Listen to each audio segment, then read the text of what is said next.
This third panel is titled Youth and Politics. Like the morning panels, we will begin with a pre-recorded interview video addressing the theme of this panel.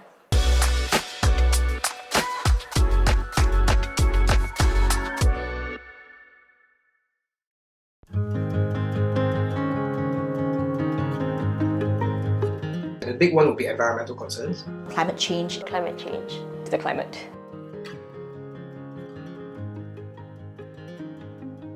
Material circumstances, and things like housing. That's of course the biggest issue. So I think a lot of youth are right now very anxious about whether they can live the same sort of middle class lifestyle a lot of their parents did.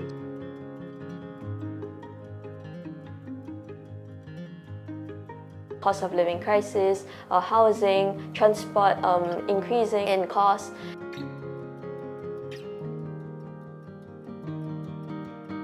Domestic violence is a big driver of housing insecurity. We know that for queer people as well, migrant spouses are very dependent on their Singaporean spouses to be able to stay here. And when you tie housing access to marriage, it makes it harder for those people to leave situations that are unsafe for them.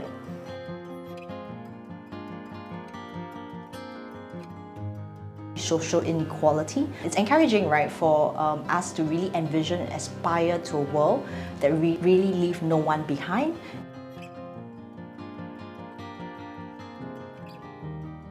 More and more, younger people are taking international positions quite seriously, right? And I think this is in the context of what's happening in Palestine and Israel.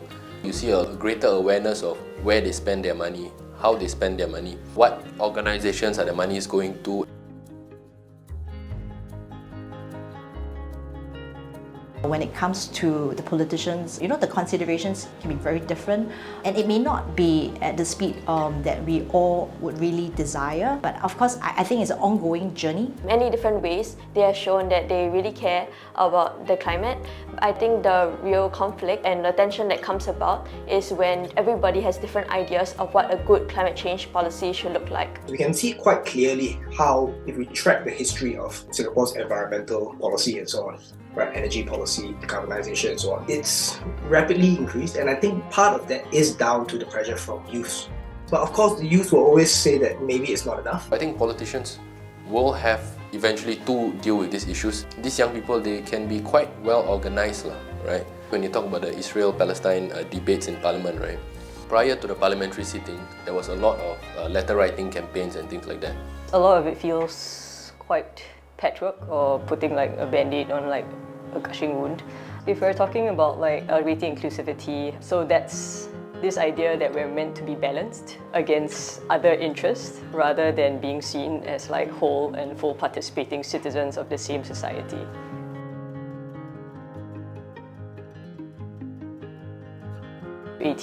And I personally would go as far as 16. 19. I haven't heard one good reason why the voting age shouldn't be lowered to 18. The closest thing to a good argument in that aspect, you said, people have not reached a certain level of maturity. And the question is, are you very mature when you're 40 years old, 50 years old? Have you seen some of these 60-year-olds? The idea is that you should be able to participate in decisions about the people who make decisions about your lives, right? And at 21, it's a bit old because at 18, you're already tried as an adult. You're already subject to laws. I think at 19 years old is also the key age when they are making other important life decisions, like for example, choosing their course in university, deciding their future life trajectory, as well as going to national service and holding military weapons. I guess lowering the voting age or getting people to vote early affords them an early political education. That's really when you get involved into the electoral process and really feel the buzz of elections and really feel like the responsibility of your vote. That, I think, is a sort of pedagogy for a good citizen. I feel that right now we are comfortable at where we are, but I mean, of course, I don't deny that there could be change in future.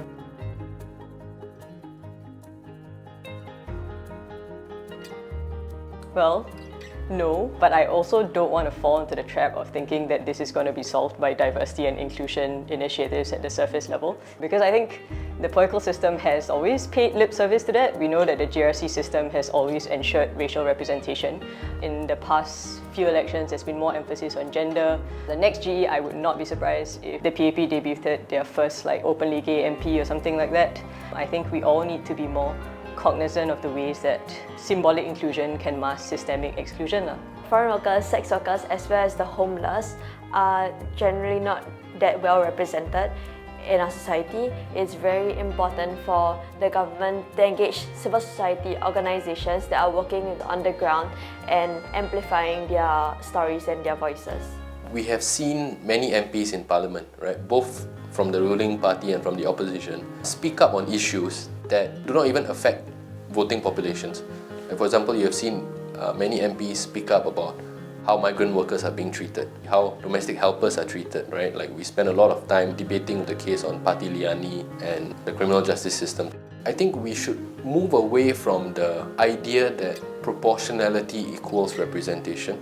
The politics in the last 10, 15 years has been moving, right, in terms of the MPs and so on, that you really get a recruitment from a large range of industries, of walks of life and so on. So in that sense, there is the sort of representation.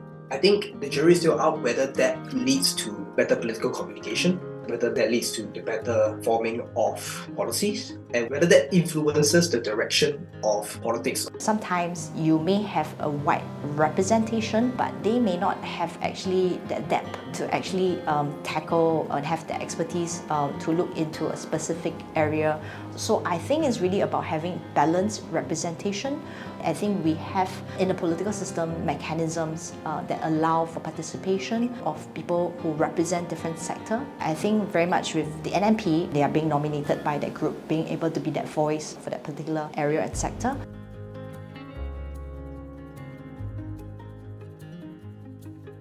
This is very interesting asking from young PAP perspective. I think what we need to recognize and acknowledge being Singapore is that we also have certain constraints and limitations. I believe it should be an answer that we all shape together to kind of define what is that right balance of having that right of representation that allows us to be representative and be able to address the key issues that are important for Singapore to succeed. At the same time, I think we also need a political system that is stable. I think majority of Singaporeans, they want greater check and balance, but at the same time, they want stability when it comes to government, right? And I think even the larger political parties, opposition parties, they recognize this. And it's quite clear in terms of how many candidates they field. I think there will be a greater appetite for more political diversity in Parliament. Politically plural in terms of different parties, I'm not so sure. That might not be very helpful. In fact, political pluralism can take root within parties as well. If we mean that there's a greater diversity of attitudes, of different political viewpoints and so on, then I think it's more or less inevitable. The way that society, the way the world is moving and how exposed Singapore is to global trends, to have a greater political diversity. Yes, I think we all can agree that the role of the opposition is very important in Parliament, and I don't believe in own self, check own self. I think the political opposition in Singapore has proved that they are speaking up on issues that may not be adequately raised up by other members of Parliament in the ruling party. I don't have very strong feelings about partisan politics. I think in Singapore, the fundamental issue is that we still think of politics as a very elite-driven sphere. It's a very narrow place and only very few people participate in it, right?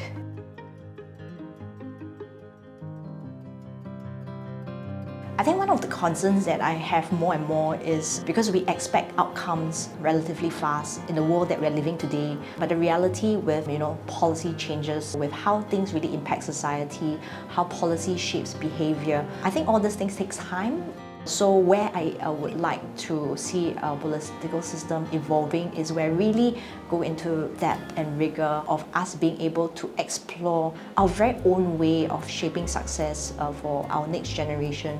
I think there are also a lot of youths out there whom I have engaged expressing that they are fearful of expressing their viewpoints because of fear of backlash or getting blacklisted by the government, which in my opinion is a net loss for Singapore, because some of these viewpoints would help us to create very much more nuanced climate policies. We have seen that groups with differing political viewpoints would get not invited to policy dialogues or engagements with the government.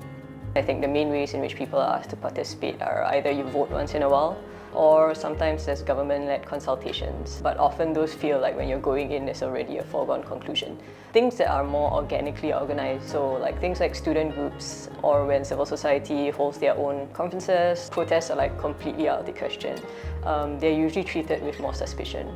And I think I would wish that our political leaders would be able to trust that we're able to have difficult conversations among ourselves and to make decisions to express how we want to live our lives. There should be a development of public intellectuals in Singapore.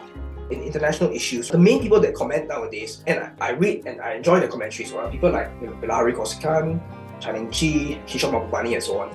But they're the same people that used to comment in the 90s, right? So I think there is that need for infusion of fresh blood. I just hope to see greater diversity in Parliament, not in terms of just the makeup, but also in terms of diversity amongst the slate of candidates.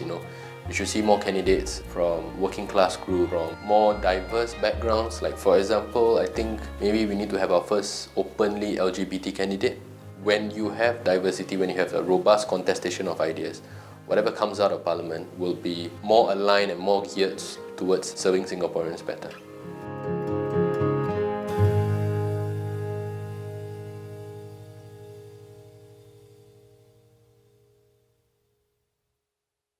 In this panel, speakers will explore why young Singaporeans have different political priorities than previous cohorts.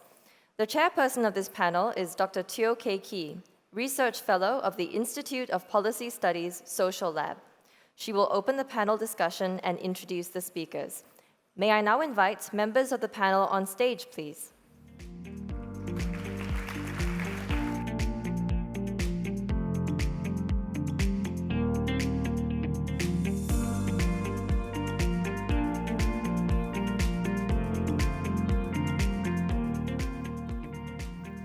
Thank you, everybody. I hope you guys had a good lunch. And we are here at the next panel, which is on youth and politics. So I think we have seen from the video that there are actually quite a lot of different and diverse views from youth today. And that probably will go against the usual idea that, youth today are politically apathetic. And so here we have with us today three of esteemed speakers who hopefully will be the fresh blood that one of the interviewees in the video was talking about, who will be spending the time talking to us a bit about youth and politics. First on, we will have Dr. Alvin Ong, who's Assistant Professor at NUS at the Political Science Department. Then Dr. Mustafa Izzuddin, who is also teaching at NUS, as well as Mr. Ng Soon Kiat, who is Assistant Editor at Lianhe Zaobao for the local politics and defense news. And so let's take it away, Alvin.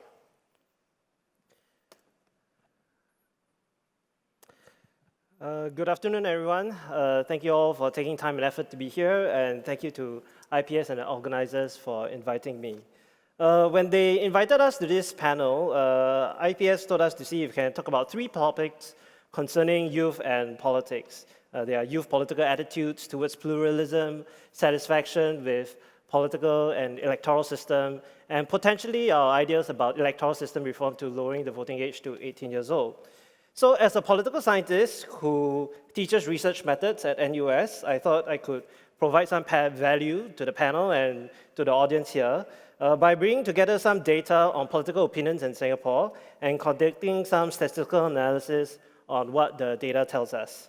So today I'm going to use data from the World Value Survey and the IPS Post-Election Survey to do some analysis. Now, you may be wondering why choose these two data sets to analyze, given that the surveys were done almost 4 years ago, and aren't they a bit outdated? Well, there are many reasons, but there are two main reasons. First, as a lowly assistant professor with no connections and access to proprietary public opinion data sets, these two data sets are the best I can get.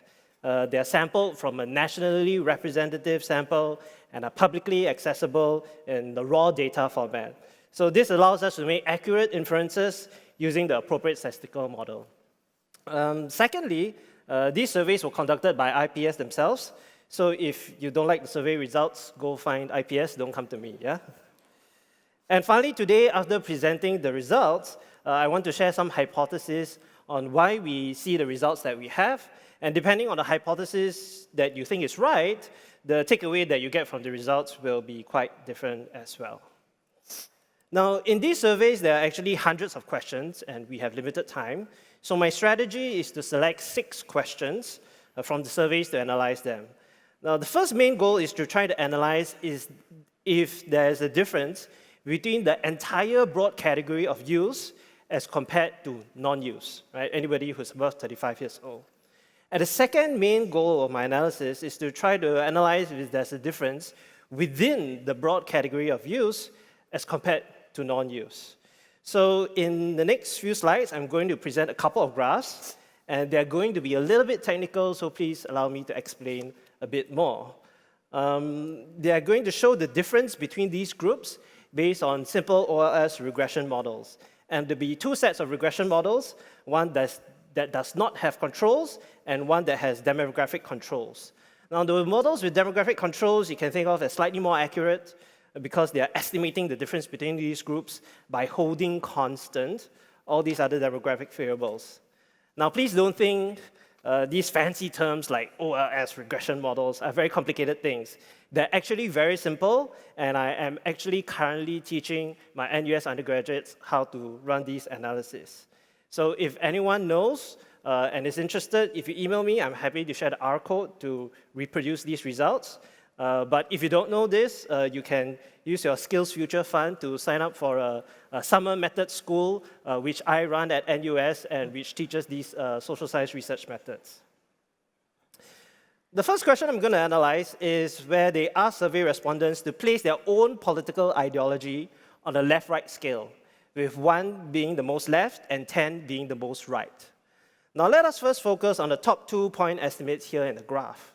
The black point estimate, which is the regression model with controls, tells us that there's a minus 0.75 point difference between all use and non-use who are above 35 years old. What this means is that the use on average see themselves as consistently more left at the minus 0.75 as compared to non-use. And this difference is statistically significant because the 95% confidence intervals, that bar, does not overlap with the red vertical line at 0. Now let us look at the next set of blue and green point estimates. They tell us something more. And they tell us that there's differences within the use themselves. It is the 21 to 25 years old that are most left with about minus 1 point as compared to non-use. But as you get older, the more use converge in their political ideology to the non-use. And we can see in the last category of use, senior use, in 30 to 35 years old, that the point estimate has 95% confidence intervals that overlap with the red vertical line, which means that there's no statistical difference between them and the non-use above 35 years old. Now remember this gradient pattern, right, that we see between the different categories of use, because we'll see it as some other questions as well. The second question asks respondents, how much do you think the political system allows people like you to have a say in what the government does? And this is a 5-point scale from no say at all to a lot of say. Again, we can see in the overall category of use, there's a statistically significant difference between them and non-use at minus 0.15. And from the next set of results, we can see again that this difference is actually driven by the youngest category of use at 21 to 25 years old. And they are the ones really pulling everyone leftwards. And you can see that for the older senior use, in 25 to 30 years old and use in 31 to 35 years old, there's actually no statistical difference. Third question, how satisfied are you with the current functioning of the political system in Singapore? Again, youths are much less satisfied with a minus 0.5 difference between them and non-use.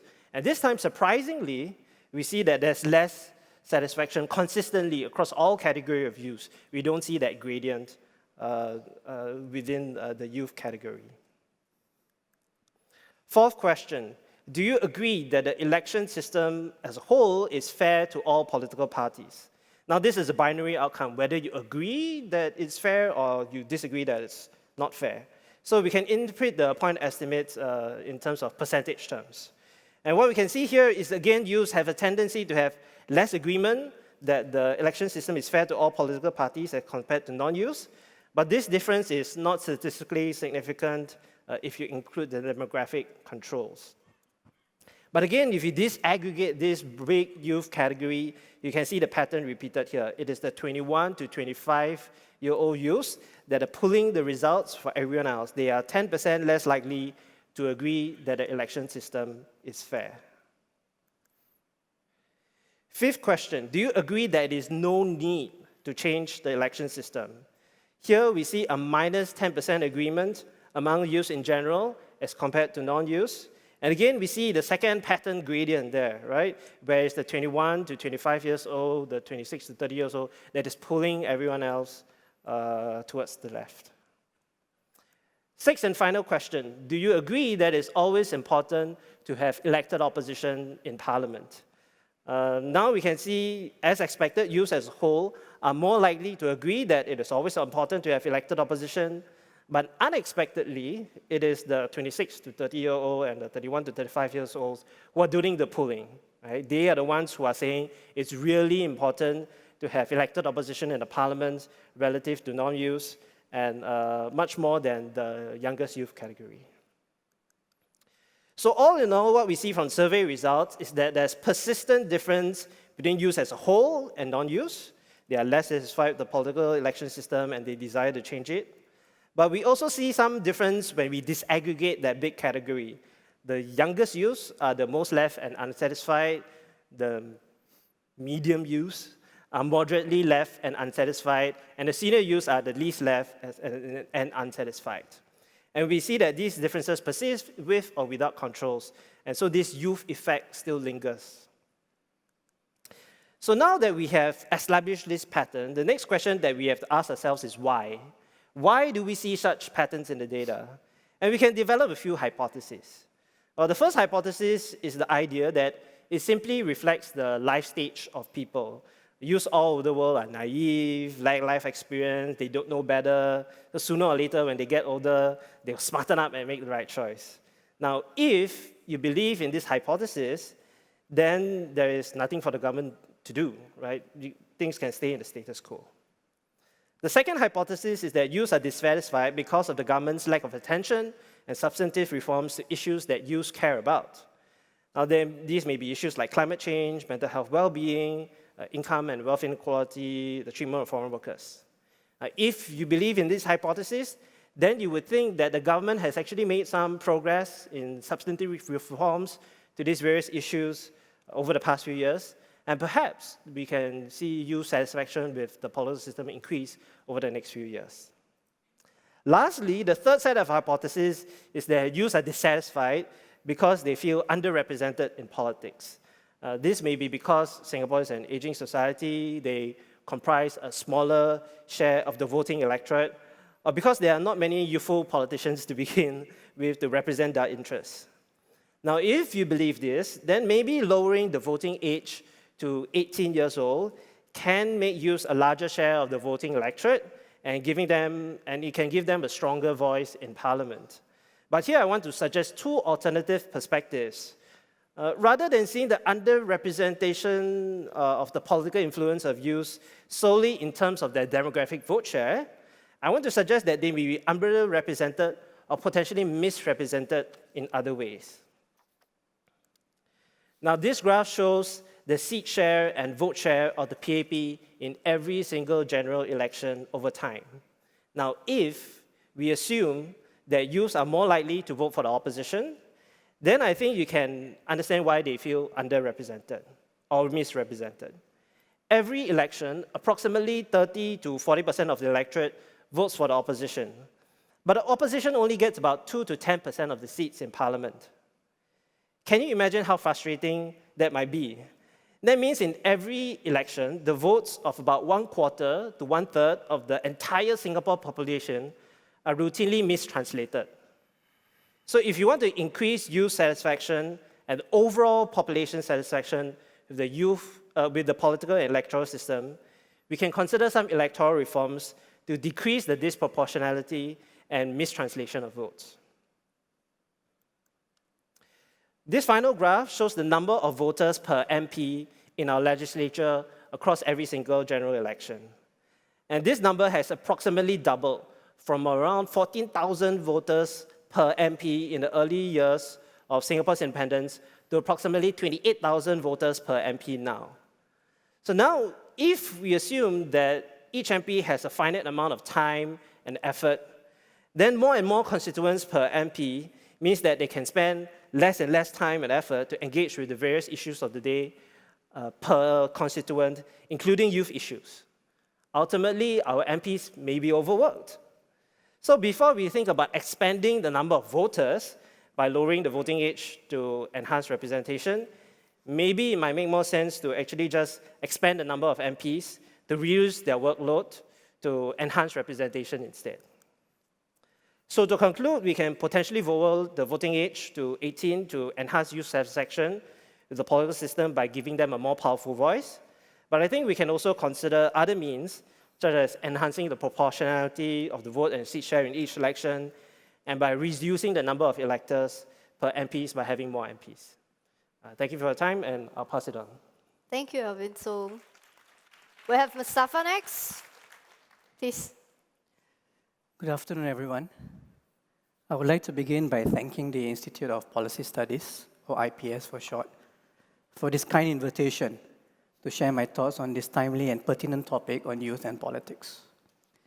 I started as an intern at IPS a decade ago, so that tells you a little bit about my age. So it's a nostalgic homecoming for me to be a part of IPS's annual Singapore Perspectives.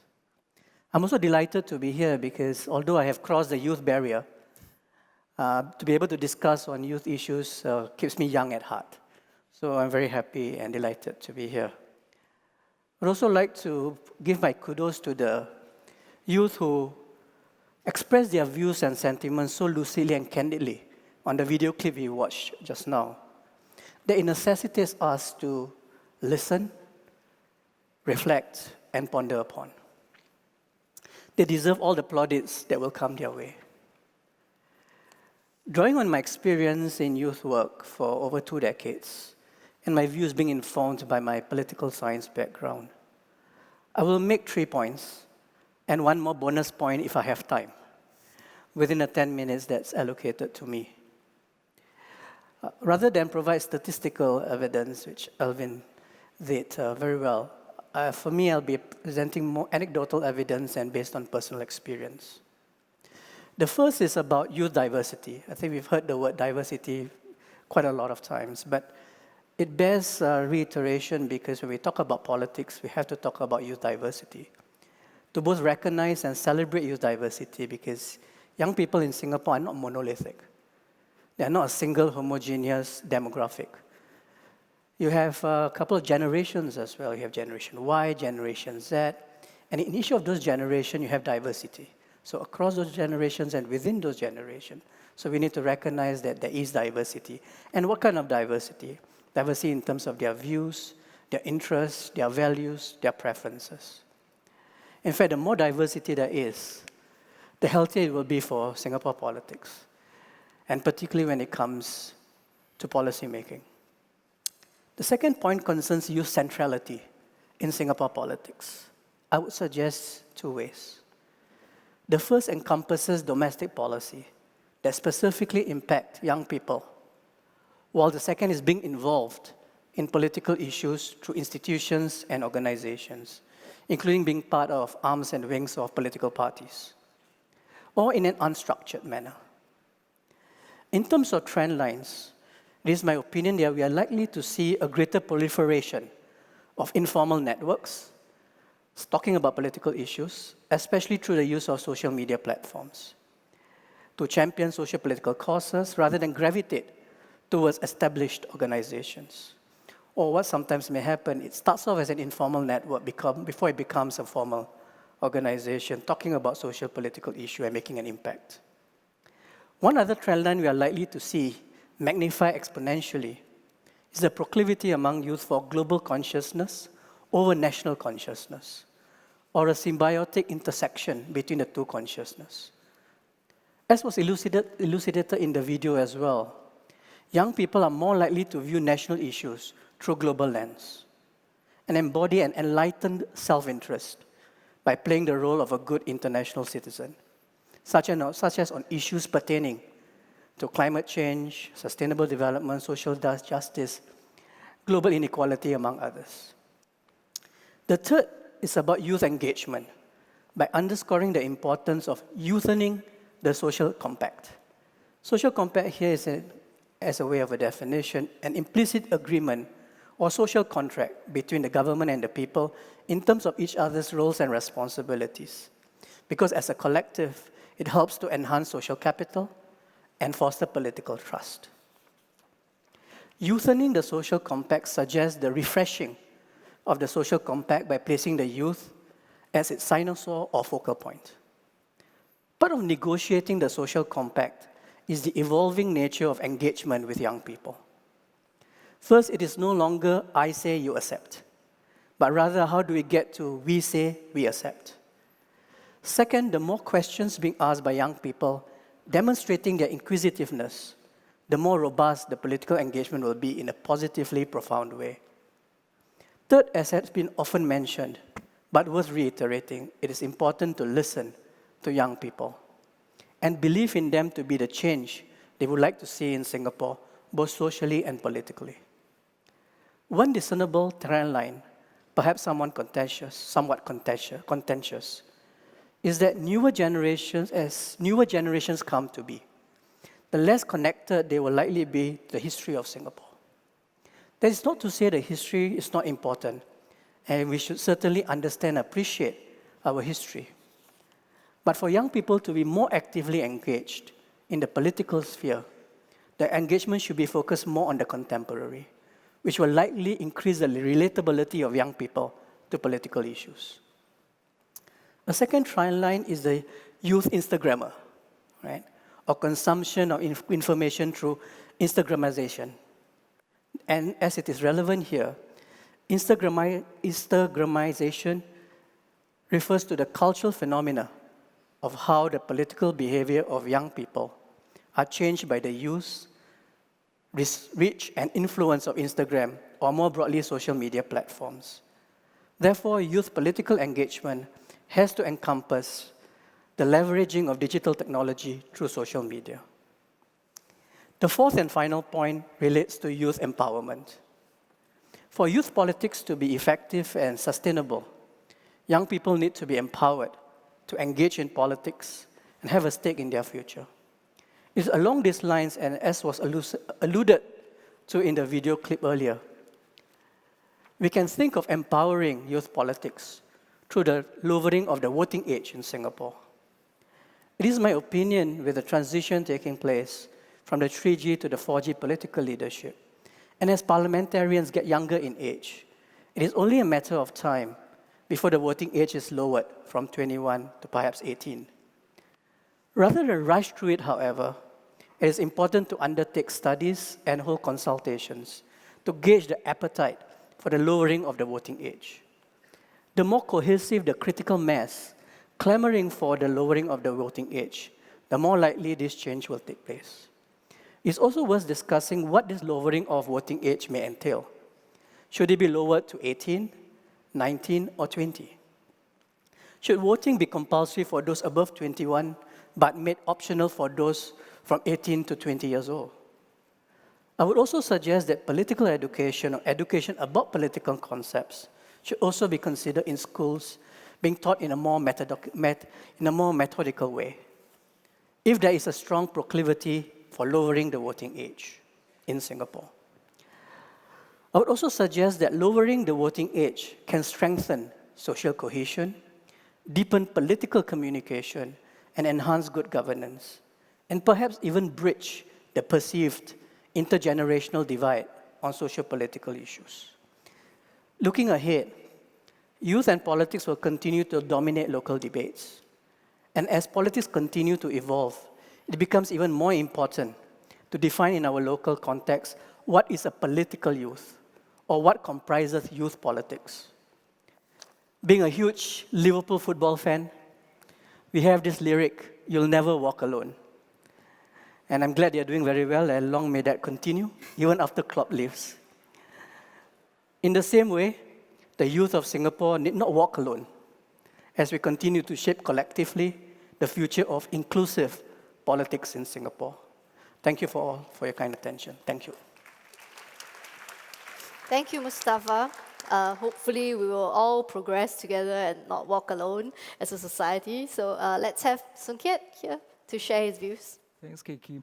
Good afternoon, everyone. Thank IPS for inviting me to this panel.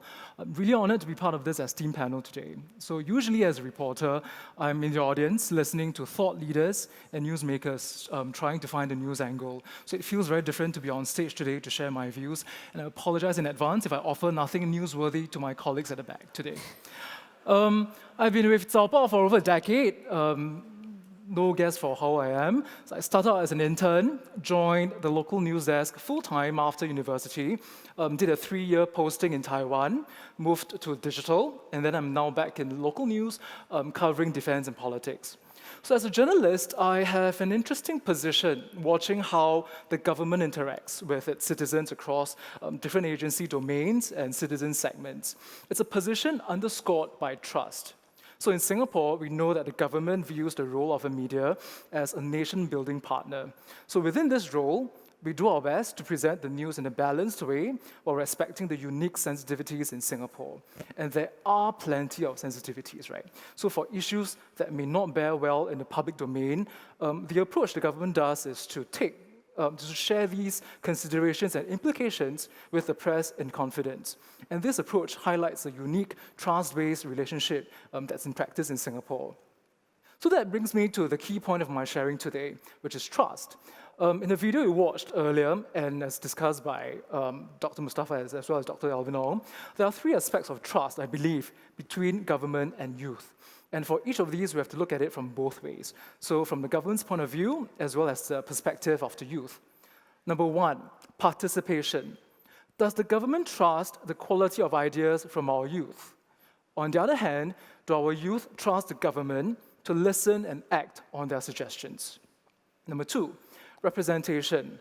Does the government trust that the youth will maintain and grow our current system, which in its view has been working for us? Conversely, do the youth trust the people who represent them understand their lived experience and concerns? 3, voting age. Does the government trust that youth at 18 will not be emotional and short-term single-issue voters? And from the youth's point of view, do the youth trust the government to plan in their best interest? So let me go through each one, starting with participation. The video touched on a common refrain among our youth, right? The perception that youth dialogues with the government are performative rather than substantive.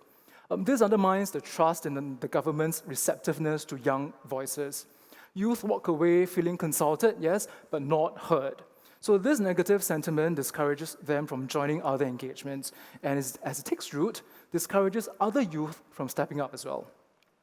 As an observer, I think this is a matter of expectations and education. Government policies take very long to work through, and the list of stakeholders for any one issue often includes more than just one segment, which is the youth. So this makes it difficult for the individual citizen to see the direct line of impact from his idea to the final outcome.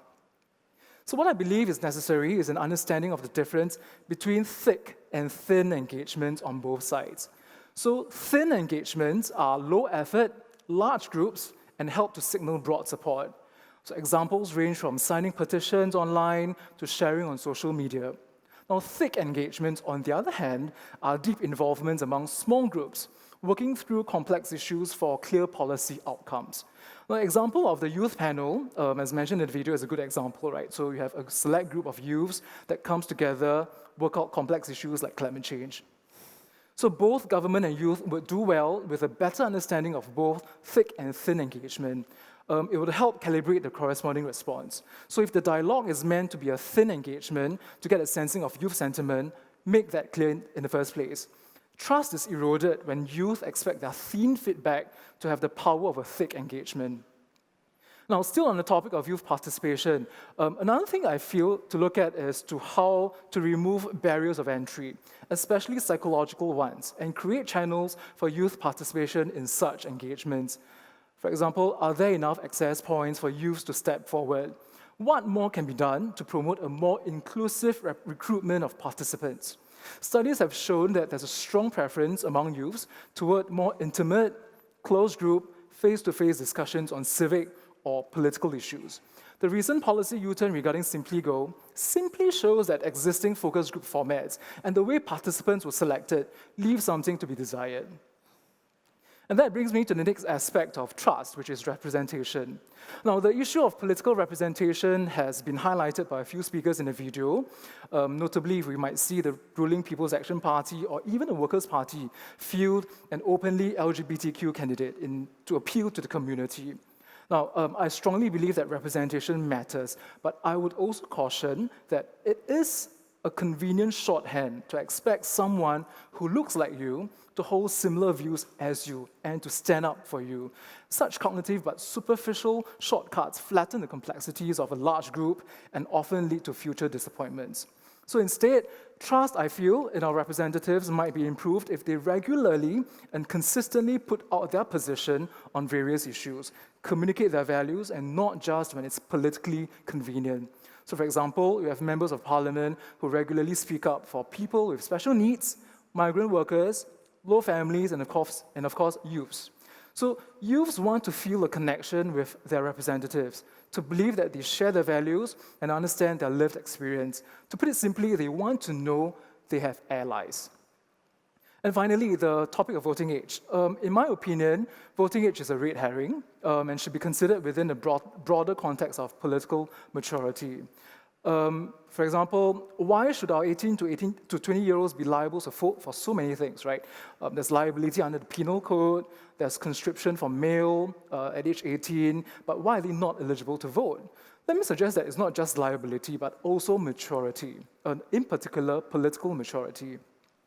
The definitions may differ, but I think most people would agree that a politically mature electorate is not emotional, not short-term, and not myopic. These are also the same negative labels that are sometimes ascribed to our youth, right? So like, for example, we have YOLO, lying flat, strawberry generation. In case that gets quoted out of context, let me say quite clearly that these are not enduring traits.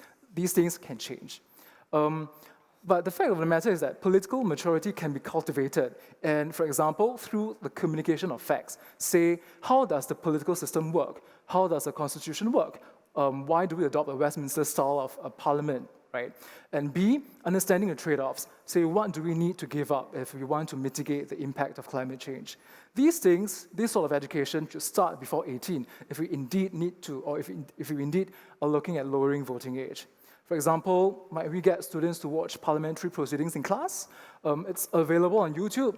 And with teachers' help, I think this would be a direct exposure to how the representatives convey their positions in parliament. Or might we encourage more youths to participate in online discussions on key issues or topics facilitated by youth content creators in collaboration with youth organizations? These are just some suggestions I have, but I trust that the policymakers have a better idea on how we might prepare our youth if we bring them into the voting population so that they can make rational choices that have an impact not just on them, but also on the rest of us. So let me return to the main point of my sharing today and bring this to a close. Trust is a fundamental part of any relationship. It is an ongoing effort to build up and maintain trust on both sides, government and youth. So even if we do adopt some of these suggestions to build up the political maturity of our youth and to be clear about what we expect from different thick and thin engagements, these cannot be one-off initiatives. So we need to constantly revisit how we build trust with different groups of youth as they age into the electorate. So thank you all for your kind attention. Thank you, Soon Kiat.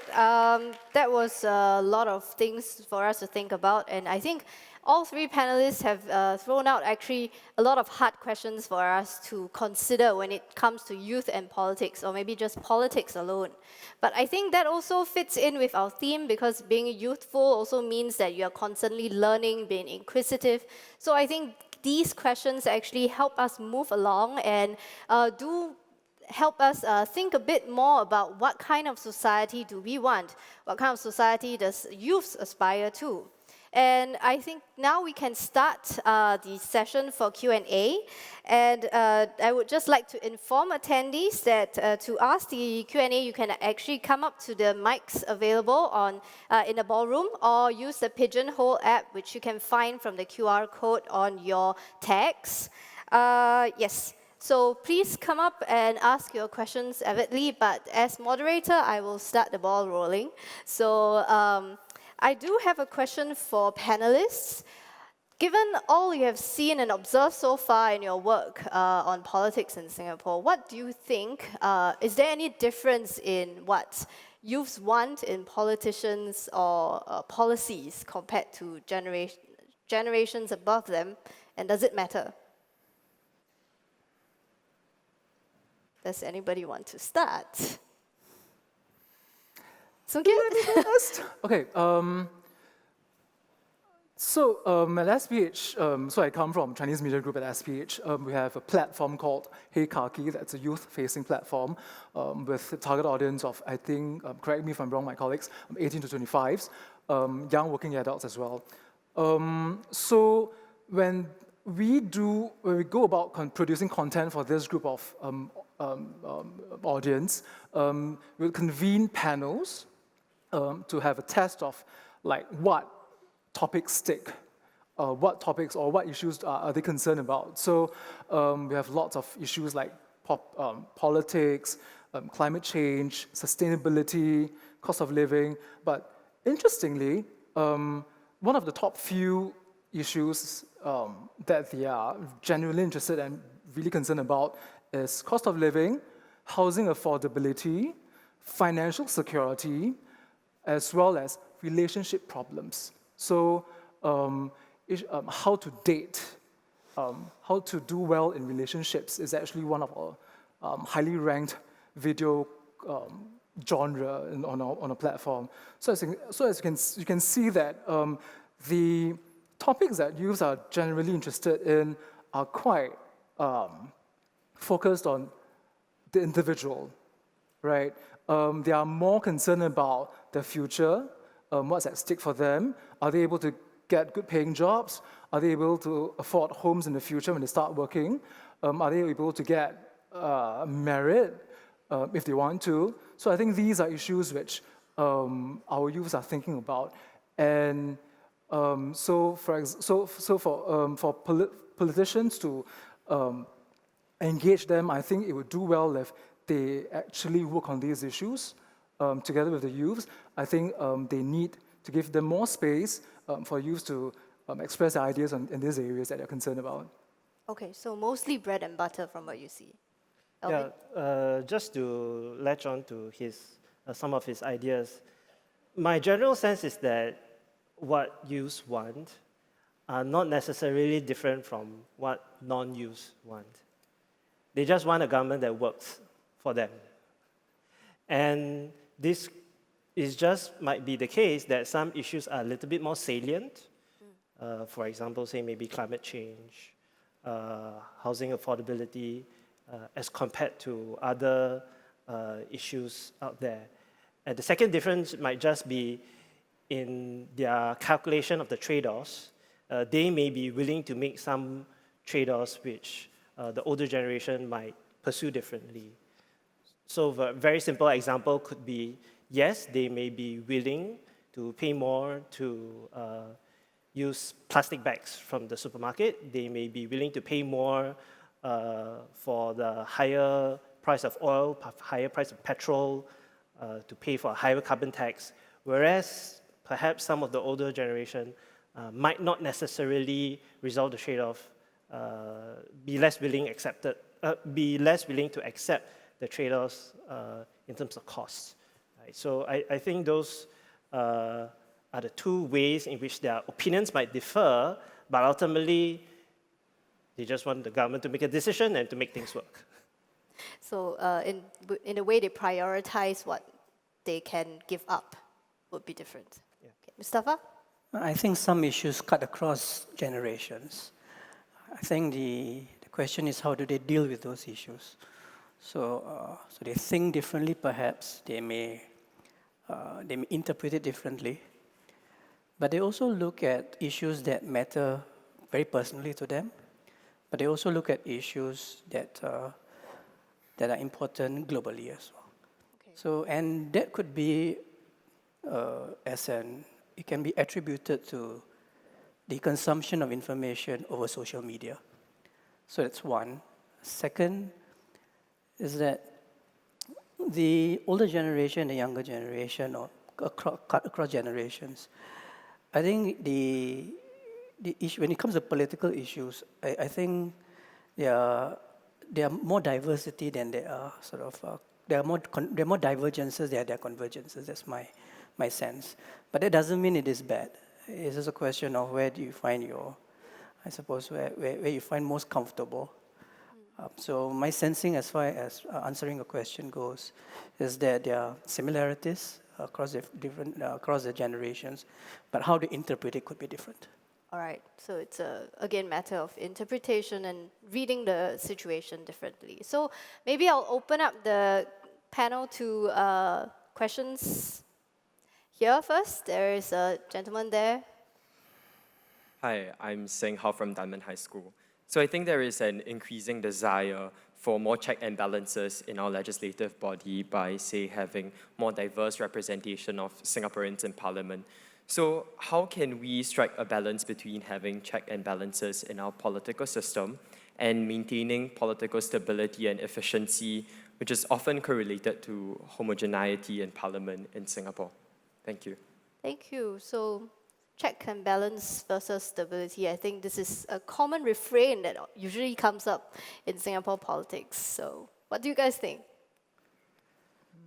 So I'm actually writing a paper on politics in Singapore, where we have this constant urge to find a balance.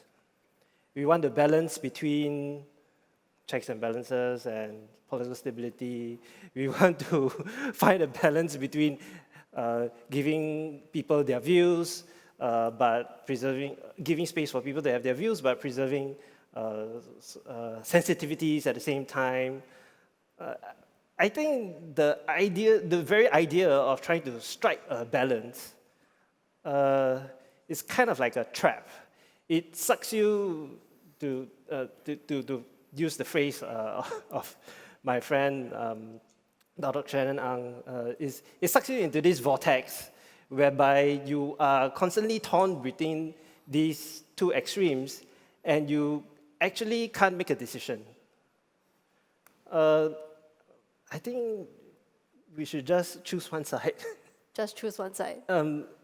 Not necessarily choose one side, but maybe a better way to think about it is just get the results that we have and then just work with it. There's no need to feel such a dilemma over whether there's a need to navigate between two extremes. You just work with what you have. Okay, what do the others think? Do you think there is even a dilemma between these two? I mean, for me, if you want to have more checks and balances, first you've got to define what that means. What exactly is? It's been mentioned, what are you balancing against? And what are you checking for? For me, it's make your vote count. Right? So if you feel very strongly about a particular issue and a particular candidate reflects your sentiments, then go out, vote, and perhaps even lobby for your cause. And I think, and there are different ways of trying to find checks and balances. One is, of course, you have in Parliament itself, and you also have outside Parliament. So as you're looking at youth and politics. So for youth, one is obviously you've got social media that's often a zone or an area by which political discussion takes place. That sort of balances out. I suppose there can be a check and balance there. One. Second, as I had mentioned earlier, just make your vote count. And I think those who want your vote will have to work really hard, even harder, to align themselves with what your aspirations are. So I think in time you'll find that the checks and balances that you are looking for may be attainable. But I think right now that there is a system in place, and there are systems for checks and balances. A question of whether that is enough or more should be done. I think that should be just an open-ended question. It's difficult to answer. Okay. What about you? I feel the call for checks and balance, one reason could be because people are not seeing the diversity of views within the ruling party. And it shouldn't be that way, right? Given that it's the biggest political party, it has people of all stripes from all walks of life, but the fact that the diversity is not, it doesn't shine through, it doesn't come through to the population, so that in a way that people think that, oh, okay, the ruling party is homogenous, there's uniformity in views and approach. And I feel only when there's vibrant exchange of ideas that's shown to the public, I think in a way it would satisfy the public in a way that because there's diversity of view within a ruling party, there will be checks and balance present in that kind of mechanism as well. Okay. Just to add one more point is, the political party system that works in our legislature is that party members have to abide by party discipline, right? And that's the party whip for a reason. So even if within the party there may be diverse views, they have to toe the party line. And so it is, I don't think it's necessarily their fault that a political party doesn't necessarily kind of be able to express that diverse views, because ultimately they have to take a stand, right? And it's just a functioning of the political system that political parties have to abide by some kind of party discipline. Okay, but just want to get a quick reaction from the three of you to delve a bit further. What about stability? Since that was the other choice. I mean, you've got to look at what you have right now, and I think it's difficult to argue against there not being political stability. I think there is. I think it just goes back to the point about whether the diversity is enough, and what kind of diversity you want in Parliament. See, I would also say, we have this term that goes around, oneself check oneself, right? And whether that will continue to be the debate that takes place, or I think then it would be incumbent, particularly since there is a dominant party in Parliament, that they would need to find ways where that diversity of views are far more prevalent, and that they're able to reflect the sentiments of their constituents in Parliament. So I think that freedom to express their views in Parliament, I think, adds to that check and balance. So if you have a system where it is a dominant party, then you'll have to find ways that within that mechanism you allow for such diversity of views, I guess. That's probably the way I would look at it.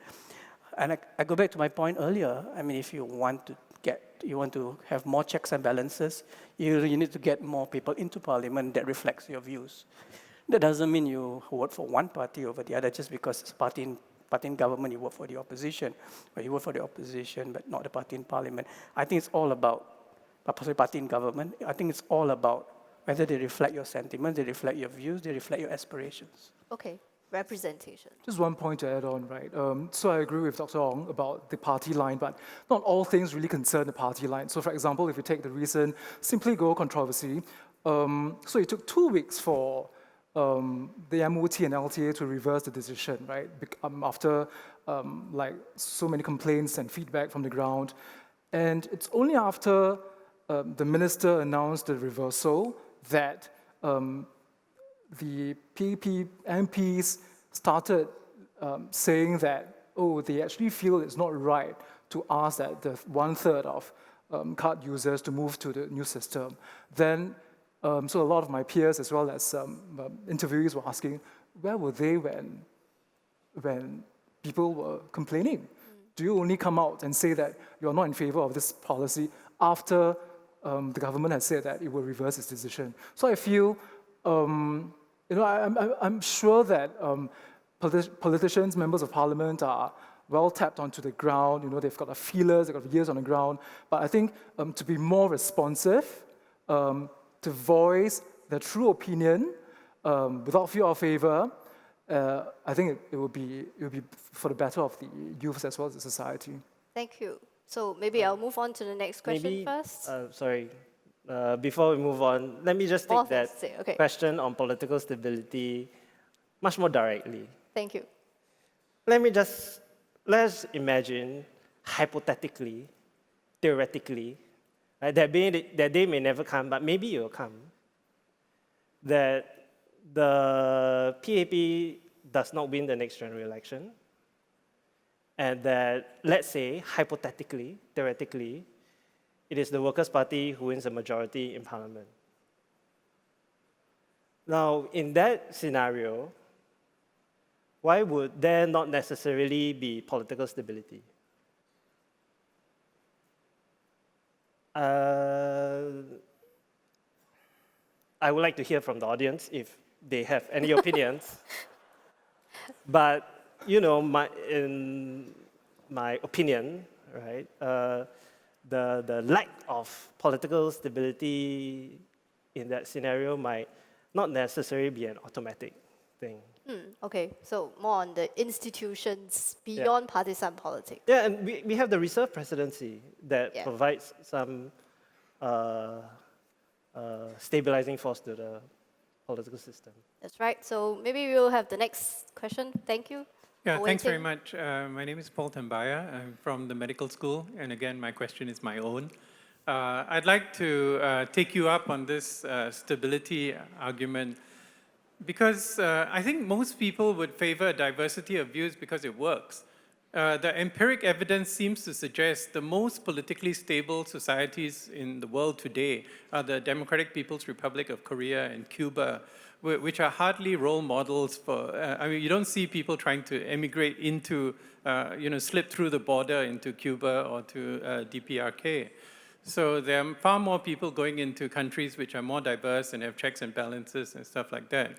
But to make it a question, the question then is, if we all agree that diversity of views is a good thing and you should get involved in politics, do you think there'll come a day when we could have a young PAP chapter in NUS, NTU, SMU, or Singapore Poly, or Republic Poly, and similarly a WP Youth Wing or Young Democrats?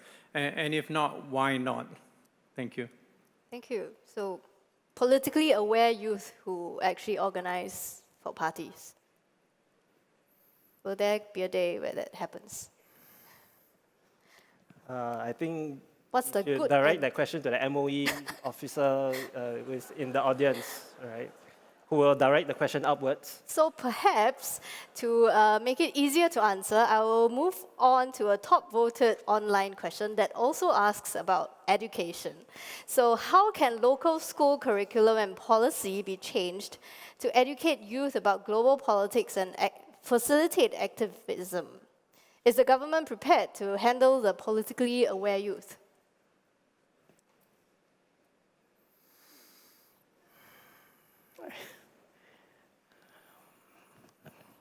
Right? Is there a need for education to make people more politically aware at the school level? In terms of political education or political maturity, I think having any sort of curriculum that explains the basic structure of how our political system works, any sort of curriculum that allows students to be able to make sense of comparative political systems, why some political systems may work in some countries as compared to others. That always helps, right? And actually, at NUS, Department of Political Science, we study comparative political system. I'm in the subfield of comparative politics, and The comparative political system is basically all that we do, right? So any sort of curriculum that MOE wants to put out there in terms of political education or political maturity is always welcome. But what I would say is that I hope that political education or political maturity is not seen as a barrier to access to the vote, right?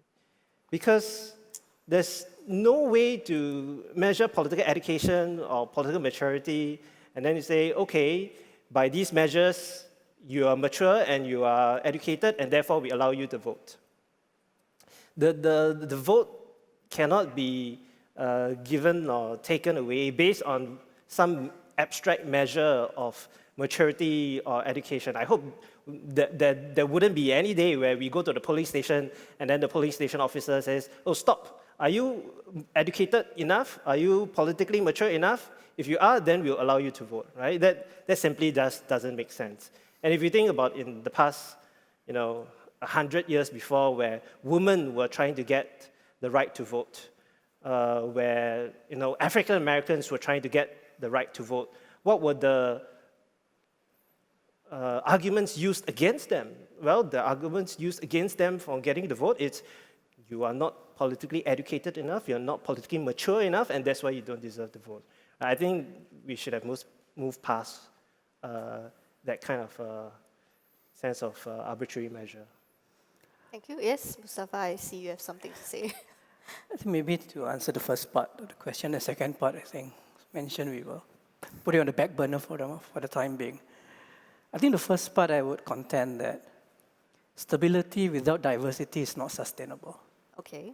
So I think we should champion diversity of views, because the more there are diversity of views, the greater there will be political stability, and the more sustainable it will be. So I think stability has to go hand in hand with diversity of views.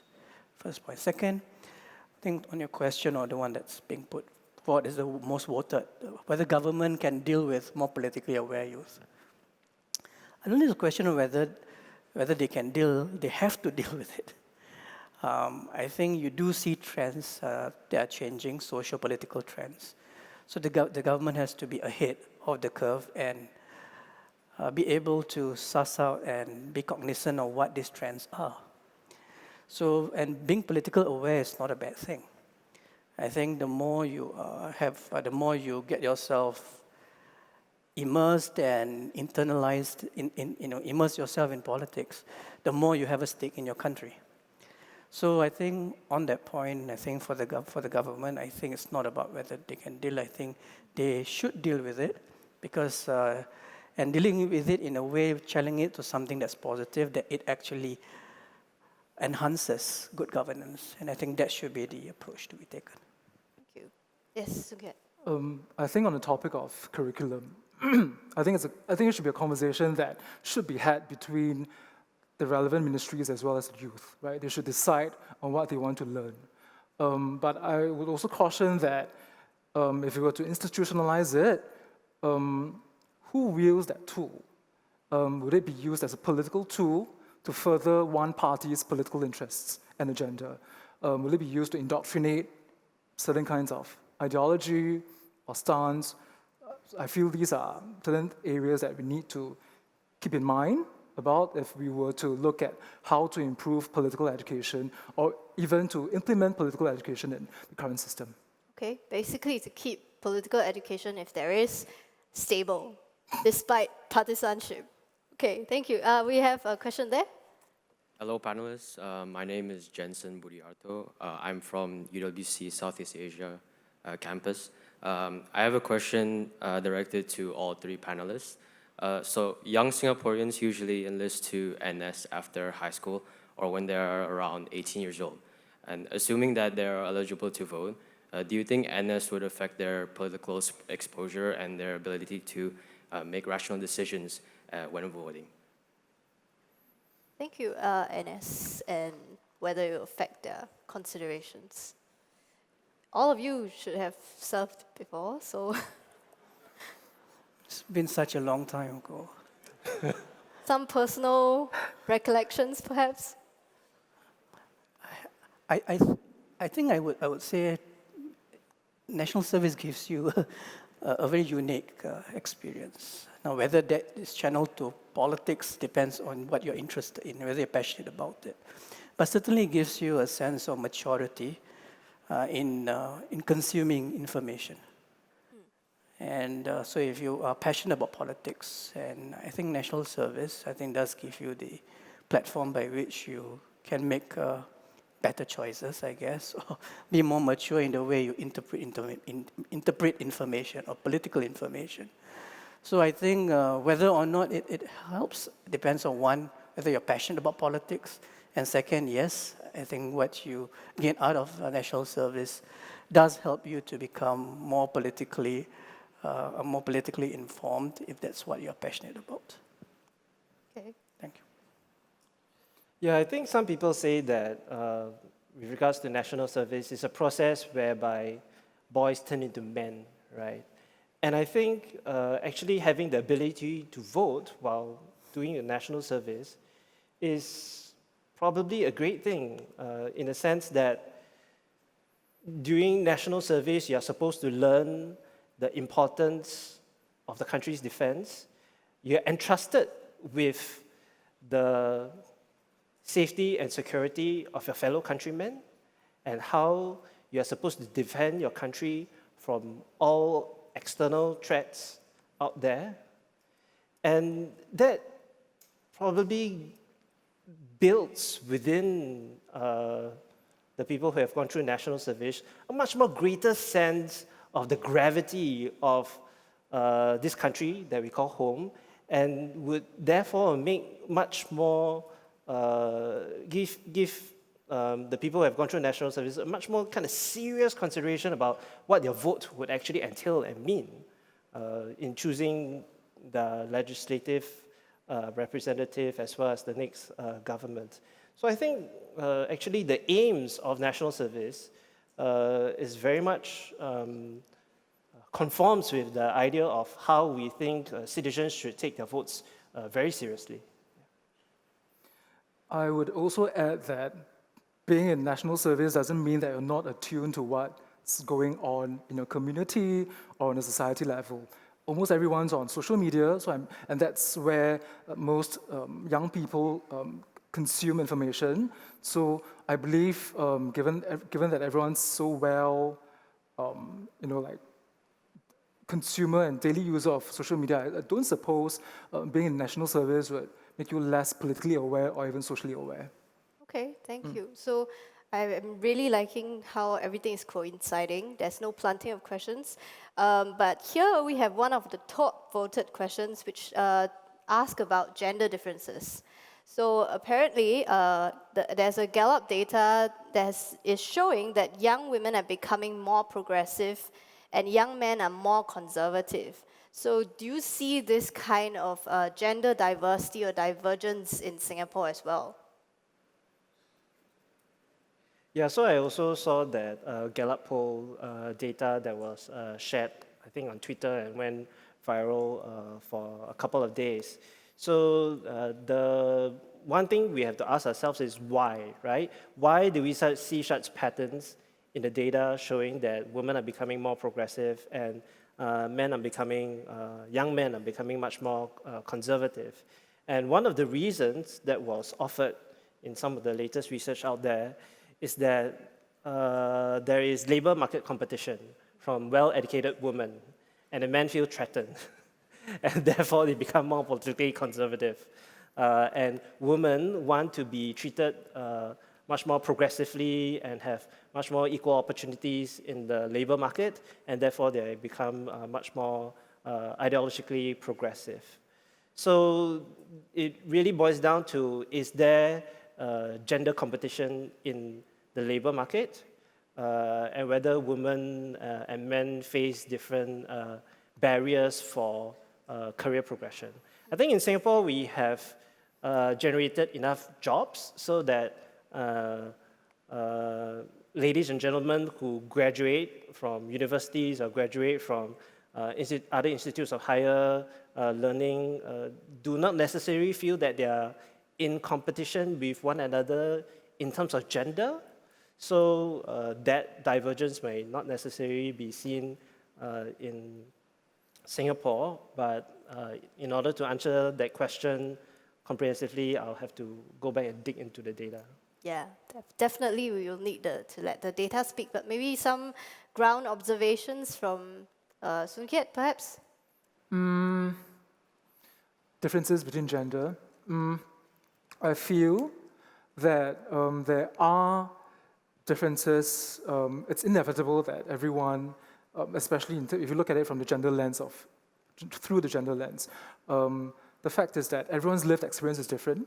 So if we were to factor in the lived experience,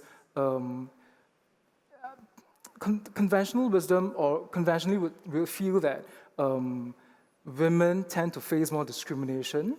So I think that is why being in that position, it would be a driving force for them to be more progressive in ideals.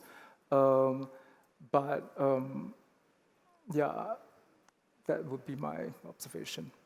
Thank you. Anything to add? I agree with both of them. Okay, let's take a question from the floor then.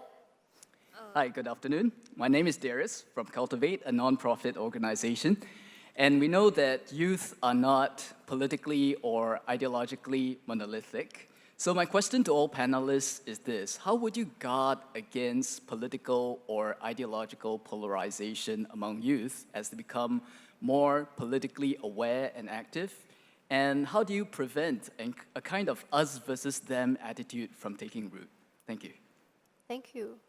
Polarization, it's quite an important thing to think about, especially with so many diverse views coming up these days.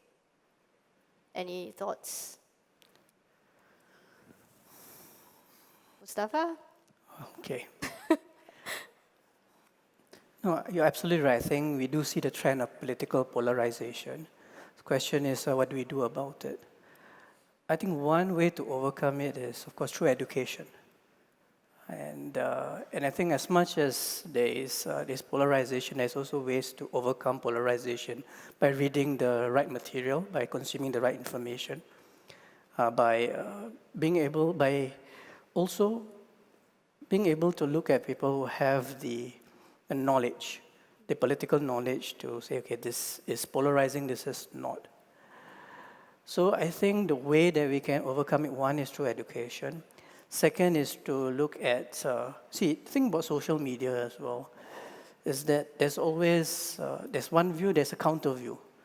So that marketplace of ideas helps to overcome or helps to push back on polarization. That's second. Third, I think it's not much talked about, but I think it's important that those who are passionate about politics, it's good to also look at ways that there could be something can be described as political mentorship, right? So in other words, you have those who are able to able to interpret politics in a way that's productive, that's constructive, that's positive, that avoids polarization. So having someone who perhaps just started to understand politics and have someone who's knowledgeable about politics, having that kind of mentorship can help also to overcome polarization. So I think, and also the other thing, I think political polarization is here to stay. I mean, it's going to be there. It's a question of whether can you manage it. Or in my view, I think here in Singapore, and we talk about stability, we talk about diversity of views, and I think there are also enough safeguards in place to guard against political polarization. Now, if you're looking at political polarization in the sense that people have different ideological opinions, I think there's nothing wrong with that. I think that adds to the diversity of views. But I think at the end of it is, what is it you're trying to achieve? You may be polarized in your views, but what are you doing it for? Is it to uplift society? Is it to help improve policy making? What is your end goal? I think that's just as important a question as overcoming or talking about what political polarization entails. Thank you. Any thoughts from the other two panelists? So, in terms of political polarization, one way to think about it is why do we see political polarization in the first place? Right? And then, if you understand why, then you can potentially think about the intervention. And from actually some of the research that has come out in the past few years, the general kind of conclusion is that people don't just become polarized because they want to be polarized, right? In actual reality, the electorate becomes more polarized because political parties and political leaders become more polarized first, right? Then they stoke the fires of polarization for their political advantage, right? And it is to their political advantage to create divisions, us versus them, kind of distinctions within society. So really, if you believe in this particular kind of explanation, then you would have to look at, our political parties and political leaders, why they would do such polarizing things in the first place. What are their incentives to do so? And it's really incumbent on the political leaders and the political leadership, if they want to prevent societal polarization, to be centrist, right? To stick to the middle ground so that and to sell their ideology to be as inclusive into the middle ground as much as possible. So if you want to kind of like find fault, the fault is not necessarily with the electorate, it's with the political leaders, elites, and political parties in the first place. Can I just add a quick point? I think if you want to win elections in Singapore, you should engage less in polarization. And as has been mentioned, the middle ground is a very important part of what electoral outcome will be. So the more you polarize, the more likely you're going to be losing the middle ground. That's one. And second, I think, as I've mentioned, the more you polarize, then you are not really doing something productive or doing something in the end that comes out as constructive. So the point I'm making really is that, as I mentioned earlier, polarization is going to happen, but the more we engage in polarization, I think the less it will be for good governance in Singapore. Thanks. Okay. Well, it pains me to say that, coming from a traditional media, right, that a lot of our youths are turning to online content creators. I think a way to actually prevent polarization from taking root is actually to work with these content creators, right? Because it's actually one of the first avenues that our youth turn to when they want to find out more about social issues.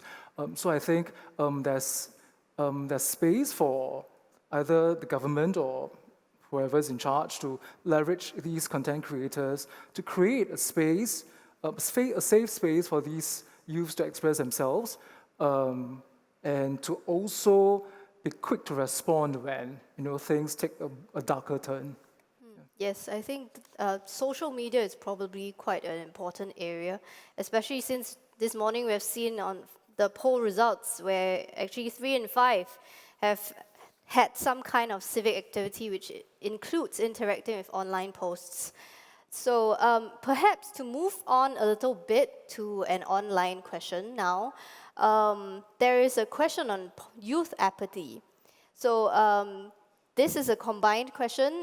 There is a question on whether this perception of apathy amongst the youths is because of inaccessibility or forbiddance of political activism. And how can youth speak up when they are clearly penalized in intangible ways? So basically, there seems to be a feeling of disempowerment in this question. How would you respond to that? So is the question saying that youths are apathetic? Yes, so there is a perception of youth apathy. So they are asking, is it because they are not allowed to take part in political activism? Well, many people are politically apathetic. So to single out youth, I think, would be to blame them a bit too much, right? I think in Singapore, life is very complicated. You have to be like, outstanding in your career. You have been outstanding with your family. You have to be a good civic citizen. You have to be not politically apathetic. You must know all the ins and outs of why the government is doing certain things, and it's almost as if like an ordinary voter has to be has to fit some kind of like ideal model citizen model. But life can be complicated, as I always tell my students, and you don't necessarily have to fit yourself into particular kind of boxes. And I'm not necessarily sure where there is evidence for youth political apathy. I think many people are apathetic. Within this room, I think the levels of apathy are very low, but maybe outside of this room, across generations, not everyone's lives are consumed by politics. Okay, so politics is just one facet Of a complicated life. which you may like or don't like, Yeah. be involved or not. Okay? I think political apathy can be a matter of choice.